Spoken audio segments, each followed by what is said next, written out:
And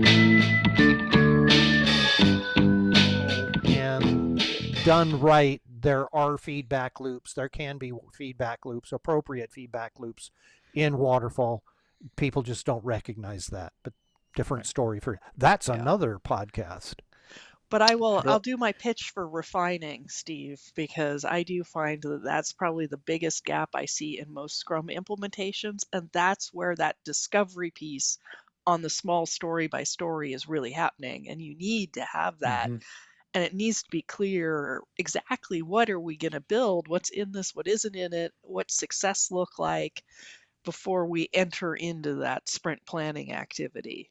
Well, so, I mean, this is understand it before you build it. This is where I'm a huge fan of acceptance test-driven development. Right. We're going to wrap it up here. Okay. Yeah, I was gonna jump in here, Earl. You know, it's really funny. Before we started this conversation, we were all saying, maybe we'll get a half an hour of this. So it's pretty clear this team can BS their way through anything for an hour. Pretty clear, yeah. Pretty clear. Or 2 or 4. Yeah. Or 2 or 4 hours, you know. And this is in the morning time frames. There's actually no alcohol present that I'm aware of. Coffee. So, any closing comments that anybody would like to make, or we can just draw the line in the sand and say we're done? It's up to you. You hear people saying, "Hey, what Cynefin?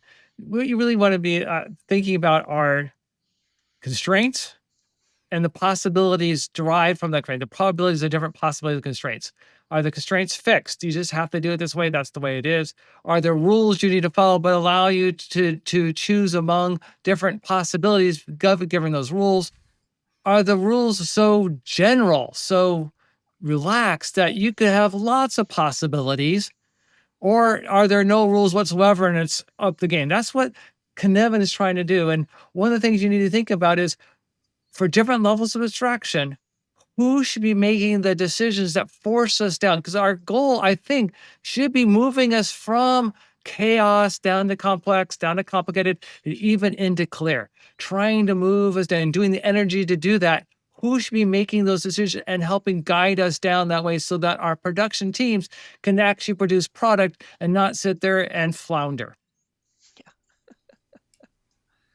I mean, I just want to toss in here the idea that how much of that, can I call it uncertainty, is inherent in the problem and the decision we're trying to make here versus how much of it is induced as an artifact of how we're trying to go about solving the problem. And that if you had taken a different approach to how you solve the problem, a lot of that lack of clarity, uncertainty, whatever, wouldn't be there.